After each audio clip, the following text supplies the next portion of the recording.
Hello everyone, this is Ayush Singh and welcome to your favourite channel Singhpedia. आज हम लोग पढ़ने जा रहे हैं क्लास 7 सिविक्स का चैप्टर नंबर 1 ऑन इक्वालिटी का पार्ट 4, जिसमें आज हम पढ़ेंगे एक टॉपिक जिसका नाम है Dalits, untouchability and denial of social interactions और जूठन। तो यहाँ पे 3 टॉपिक्स एक ही में मैंने मर्ज किया है। पहला टॉपिक दलित, दूसरा topic untouchability and denial of social interactions और तीसरा जूठन। ये अभी वाले बुक में नहीं है बट पहले था, पर आपको पढ़ना ज़रूरी है इसलिए मैं आपको बता रहा हूँ। ठीक है, तो दलित्स के बारे में सबसे पहले हम लोग देखते हैं दलित्स कौन होते थे। तो दलित्स जो थे वो ट्रेडिशनल जो कास्ट सिस्टम था उसके सबसे लोएस्ट कास्ट होते थे। जो सबसे लोएस्ट कास्ट होते थे ट्रेडिशनल कास्ट सिस्टम के, उनको हम लोग क्या बोलते थे? उनको ही हम लोग बोलते थे दलित्स। क्या नाम है उनका? दलित्स। ये नाम तो हमें समझ में आ गया। अब कौन सा हम लोग को नाम देखने को मिलेगा? तो नाम हमें नहीं देखने को मिलेगा, हम लोग को देखने को मिलेगा कि इनके साथ क्या होता था डेली लाइफ में। तो दलित्स जो थे उन्होंने बहुत सारी चीज़ें फेस की, जैसे कि डिस्क्रिमिनेशन और बहुत सारे अपने वर्ड्स पढ़े थे ना, जो वो सब क्लास 6 में हमने बहुत सारे वर्ड्स सीखे थे। कौन से? थर्ड, फर्स्ट, सेकंड चैप्टर में, जैसे कि स्टीरियोटाइप, जैसे कि प्रेजुडिस। ठीक है, ये सारे जो आपको वर्ड्स दिख रहे हैं इन सबका मतलब आपको पता ही होगा। डिस्क्रिमिनेशन मतलब भेदभाव करना, स्टीरियोटाइप मतलब जेंडर के बेसिस पर भेदभाव करना, प्रेजुडिस का मतलब दूसरों को इन्फीरियर समझना। ये सब हुआ था दलित्स के साथ। दलित्स कौन थे? तो लोएस्ट कास्ट थे। तो लोएस्ट कास्ट थे तो उनके साथ डिस्क्रिमिनेशन भी हुआ होगा, स्टीरियोटाइप भी हुआ होगा, प्रेजुडिस भी हुआ होगा। अभी तो गवर्नमेंट ने स्कीम्स निकाल दी है ना। तो और इनके साथ एक वर्ड अटैच्ड होता है, इनके साथ एक वर्ड अटैच्ड हो, 2 वर्ड्स अटैच्ड होते हैं। अनइक्वल एक्सेस, ये पहला वर्ड मतलब ग्रुप ऑफ वर्ड मान लो, इसे वर्ड ही मान लो एक। ठीक है, अनइक्वल एक्सेस पहला वर्ड और दूसरा वर्ड होता है अनटचेबिलिटी। तो अनटचेबिलिटी और एक और कौन सा टॉपिक था? एक और टॉपिक था, 1 minute. Why is equality important? हाँ, ये हमने पिछले पार्ट में पढ़ा था।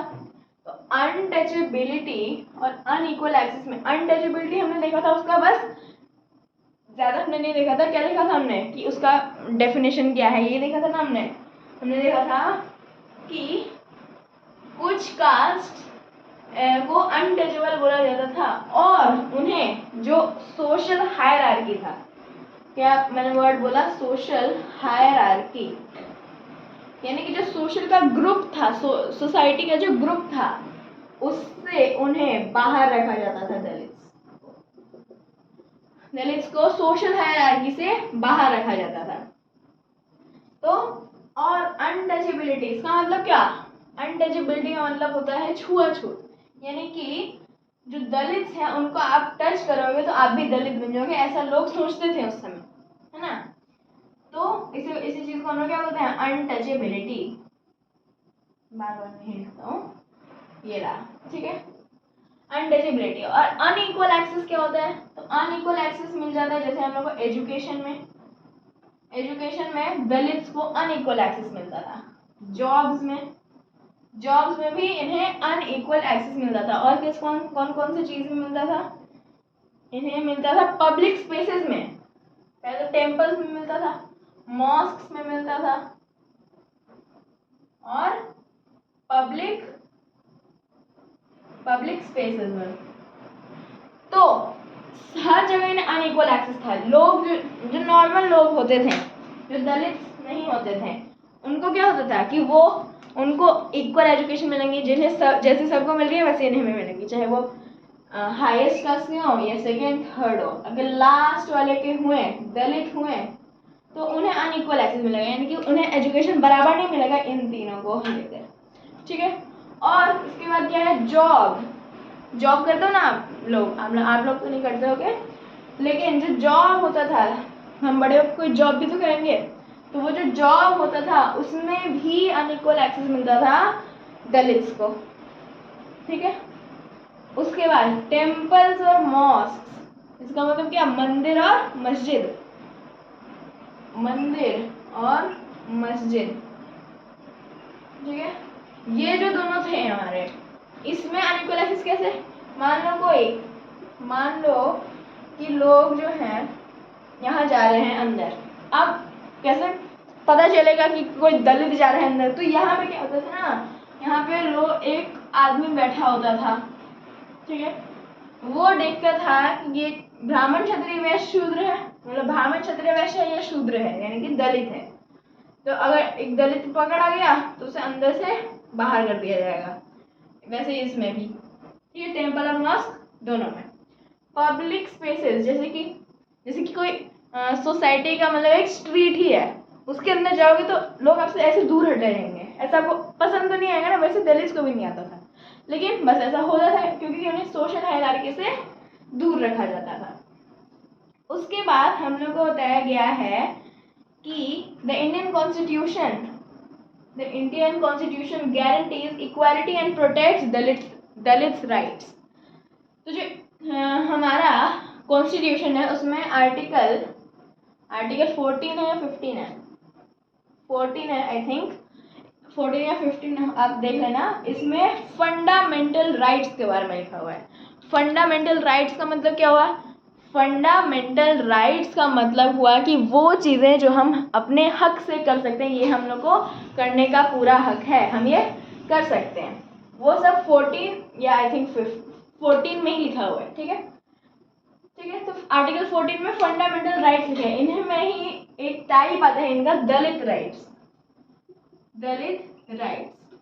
जो दलित राइट्स हैं उनको भी जो कॉन्स्टिट्यूशन, इंडियन कॉन्स्टिट्यूशन के जो मेंबर्स हैं, ठीक है, वो प्रोटेक्ट करते हैं। ठीक है, और क्या कि वो लोग गारंटी करते हैं कि दलित्स को क्या मिलेगा, इक्वालिटी मिलेगा। इक्विटी तो नहीं, मैं इक्वालिटी और इक्विटी के बारे में आपको बाद में नेक्स्ट पार्ट या कहीं और बताऊंगा। ठीक है, तो इक्वालिटी मिले कहाँ, बिफोर द लॉ, ये तो सबके आगे लगना है ना। डिस्क्रिमिनेशन में मैंने आपको बताया था, क्या किसके डिस्क्रिमिनेशन के डेफिनेशन में मैंने आपको बताया था कि बिफोर द लॉ होती हैं ये सारी चीज़ें।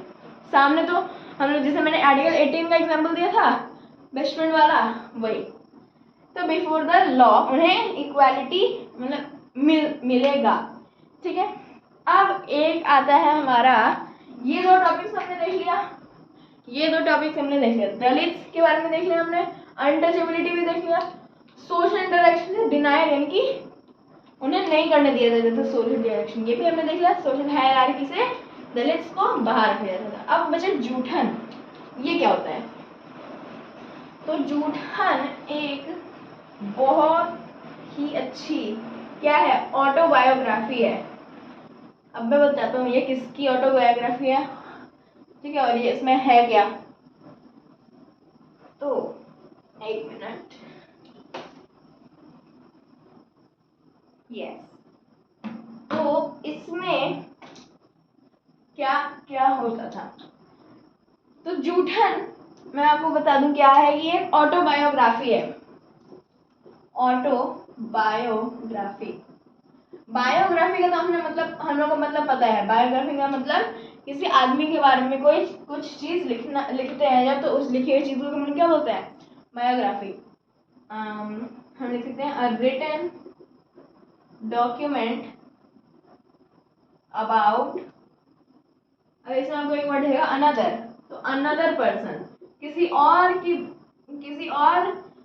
आदमी की हम लोग रिटन डॉक्यूमेंट बना रहे हैं, हम लोग, वो खुद आदमी नहीं बना रहे, हम लोग बना रहे हैं, लेकिन ऑटो लग गया। ऑटो का मतलब होता है सेल्फ, तो अगर खुद से की ही एक रिटन डॉक्यूमेंट बनाते हैं तो उसे हम लोग क्या बोलते हैं, ऑटोबायोग्राफी बोलते हैं। ठीक है, तो ये दोनों हम लोग को समझ में आ गया, ये क्या होता है, ऑटोबायोग्राफी क्या होता है और बायोग्राफी क्या होता है, ठीक है। तो जूठन किसकी ऑटोबायोग्राफी है? तो ये है ओम प्रकाश वाल्मीकि की। ओम प्रकाश वाल्मीकि की, ठीक है। ओम प्रकाश वाल्मीकि कौन थे ये? तो ये थे एक दलित राइटर। ये थे एक दलित राइटर। दलित राइटर मतलब होता है कि राइटर थे ये, लेकिन ये कौन से कास्ट के थे? तो दलित कास्ट के थे, और ये दलित के बारे में लिखते थे, ठीक है। उसके बाद उन्होंने बताया कि जो दलित होते थे उनको जो उनके साथ जो डिस्क्रिमिनेशन होता था, और क्या होता था, और मैंने आपको बताया था स्टीरियोटाइप, और मैंने आपको बताया था प्रेजुडिस, और मैंने आपको बताया था नार्सिज्म। ये सब जो होता था ये इनके साथ होता था। तो मतलब उनकी जो रियल लाइफ स्टोरी थी वो जूठन में बताई गई है। अब आपको एक वर्ड देखने को मिलेगा जिसका नाम है डिग्निटी। डिग्निटी का मतलब होता है सेल्फ रिस्पेक्ट। तो सेल्फ रिस्पेक्ट जो है वो सबके अंदर अपना अपना होता है। तो कोई तो चाहेगा नहीं कि वो कोई दूसरा आदमी उसकी रिस्पेक्ट नहीं करे। तो सब चाहते हैं कि उनके पास अपनी डिग्निटी हो, लेकिन जो दलित थे उनके पास डिग्निटी नहीं होते थे। तो उसी चीज़ को डिस्क्राइब कौन से हम लोग बुक में करते हैं? जूठन में करते हैं। कौन करते हैं? तो ओम प्रकाश वाल्मीकि करते हैं, जो कि इसके ऑथर भी हैं, और किनके बारे में वो भी यही है, मतलब ऑटोबायोग्राफी उनकी है। उसके बाद वो बताते थे कि उस समय जब दलित लोग थे वो मान लो किसी और गांव से आ रहे हैं, तो वो नॉर्मली नहीं आएंगे। वो जैसे कोई एक भी वुड का लॉग ले लेंगे और एक स्टिक ले लेंगे और वो उस वुड के लॉग को बजा के आएंगे, ठीक है। इसका मतलब क्या हुआ कि जो बाकी लोग हैं वो अवेयर हो जाएंगे कि दलित आ रहा है, उससे वो फिर दूर हट जाएंगे, ठीक है। तो ये सब इन्होंने किसने? ओम प्रकाश वाल्मीकि ने जूठन स्टोरी में बताया था। तो ये था हमारा आज का topic, Dalits, untouchability and denial of social interaction और जूठन। आई होप कि आपको आज का टॉपिक समझ में आ गया हो। अगर आपको इस रिलेटेड कोई भी डाउट्स हैं तो आप मुझे कमेंट से पूछ सकते हैं। Thank you very much.